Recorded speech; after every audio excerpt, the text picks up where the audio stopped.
Isa Marin, Berlin, egunon. Egunon, bai. Aizu, Alemanian orain aste altzarete pentsatzen Gabonetako argiak noiz jarri, hemen bezala Irunen entzunduko gora agerraldia izango dela.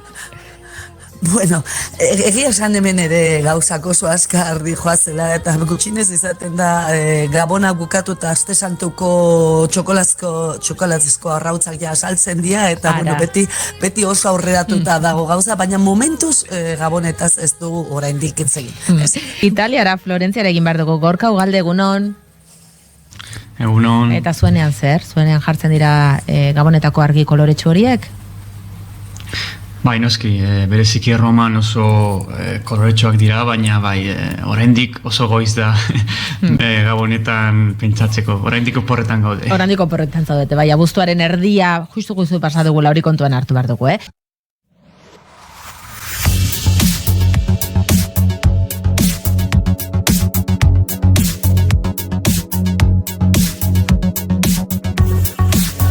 Nazioarteko solasaldi berezi hasi behar dugu faktorian, Isa Marin, Usoa Otaegi eta Gorka Ugalderekin, eta Gabonetako argiak horrelako kontuak albo batera utzita, bestelako gaiei buruz hitz egin behar dugu, Ukrainako gerrari egin nahi diogu tartea. Azken aste hauetan erasoak izan direlako alde batekoak eta bestekoak ugaritu eta gainera gogortu egin dira. Errusiako dronen eta misilen jaurtiketak, kasi-kasik, ia gauero esnatzen dituzte Kievtarrak, Moskun berriz, Moskutarrak ere zaurgarriak direla frogatzen ari dira, misil ukraniarrak gero eta hurbilago dituztelako.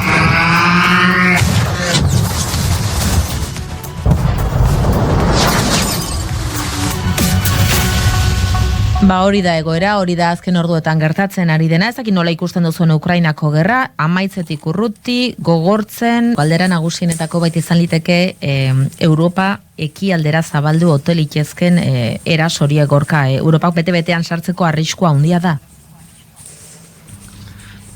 Nire ustez, gertakari hauek Errusiak Europa edo Europar Batasuna NATO frogatzen ari du, ezta bere erreakzioak nigurtzen ari ditu, eta horrela baita ere presio gehiago jartzen du Europar Batasunean, Estatu Batuetan, agian bakakordio onuragarri bat lortzeko Errusiarentzat, Donbas lurraldeekin eta nahi duen guztiarekin. Beraz, ez dut uste Rusiak gerra nahi duela Europarekin, baina bai joera asertiboagoa gauzatzen ari du. Eta, baitare ikusi dugu Trumpekin, Trump boterera iristean, Putinekin bakakordio batera iristeko aukera zegoela pentsatzen zen, edo behintzat zueten batera iristea gerra behingoz amaitzeko, baina hau ez da oraindik gertatu. Burura datorkit nola Trumpek zioen Ukrainako gerra 24 ordutan amaituko zuela, eta orokorrean gerra guztiak amaituko zituela, eta orain hemen gaude, ez dirudi Ukrainan irten bederik dagoinik, epe motzean, eta Irango gerrarekin bezterren beste. Beraz, eta nire ustez akordiorik ez egoteko arrazoia da Putinek badakiela denbora bere alde dagoela, eta eszenario txarrena delako Ukrainiarentzat, ezta? Baina noski Errusiarentzat ez da sekulako esfortzu militar eta ekonomiko horrek bere eragina izan du Errusiaren ahalmenak batez ere munduko beste eszenario batzuetan, adibidez Kaukasoan Errusiak galdu du influentzia asko, Sirian ezin izan zuen Al-Assad regimenak babestu, eta baita ere Afrikan, Malin, adibidez, Wagner soldadu askok Rusiara bueltatu dira Ukrainiara joateko. Beraz, baita ere Errusiarentzat kostu handia da inbazioa jarraitzea. Hor kontuan hartu beharko dira baita ere Errusiatik etortzen diren adierazpenak, Sergei Lavrov atzerri ministroak argi esan zuen pasaden astean, pasaden ostegunean, Ukrainari laguntzen dio mendebaldeko edonoren aurkako metodoak gogortu egingo dituztela erreparorik gabe eta dagoeneko egiten ari direla. Nola ulertzen dituzu Gorka zuk adierazpen hauek? Bere horretan badira adierazgarriak edo bada baita ere Europatan atoko bazkiden arteko elkartasuna benetakoa edo zenbaterainokoa den frogatzeko modu bat? Uste dut bigarrena dena. Azken batean badakigu Errusiak oso erretorika gogorra du betidanik, baina baita ere Moskuk badaki Europar Batasuna oso zatituta dagoela, eta orain Europar Batasuna eta Estatu Batuen arteko tentsio handiak daude, ekonomikoki, politikoki, Trumpen aitorpenekin, NATOari buruz, Irango gerrarekin, munduko ekonomiaren testu inguru honetan. Beraz, bai, nire ustez hauek, adierazpen hauek froga bezala dira, ze baita ere Europar Batasunean zenbait herrialde ez daude pozik Ukrainiako gerrarekin edo Ukrainiako Europar Batasunak horritzen dituen armak Ukrainiari.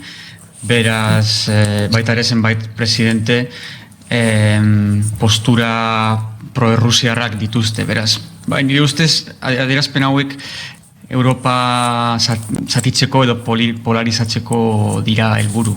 Bueno, egoera nahasia da ikusten ari gara, eta honi gehitu bartzeio beste puntu bat. Udarako nahi baduzu izar bihurtu dena, suteak, temperatura altuak eta lehortea euri falta izan delako. Eta bero olatu horien eragina oso nabarmena izaten ari da. Eta zuen herrialdetan, balda eztabaidarik zentral nuklearren inguruan, Gorka? Bai, noski, edonon bezala badaude eztabaida hauek. Ez dakit Italian badaude zentral nuklearrik, egia esan da, baina bai temperaturari buruz, zorionez, aste honetan, almenos Toskanan eure egin du, beraz ez dago hain temperatura lehorrik edo ambiente lehorrik, baina bai, uraren kontua oso garrantzitsua da, ze gero eta uda beroagoak eta lehorragoak ditugu, eta zentral nuklearretako erreaktoreak hozteko ur kantitate handiak behar dira, eta normalean ur kantitate horiek ibaetatik hornitzen direnez, agian etorkizunean Europako ibai nagusiek ezin izango dute beharrezko ur kantitatea suministratu zentral nuklear horiei. Eta gainera beste kontu importantea da, nire ustez, aire girotua.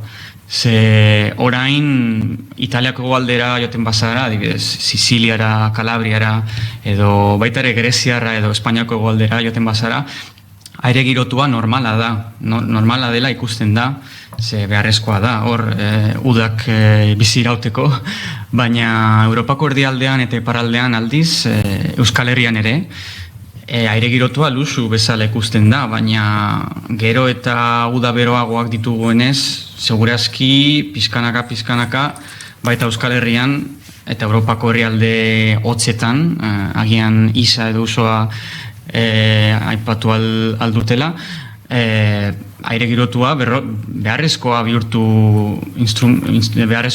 instrumentua bihurtu alda udak pasatzeko.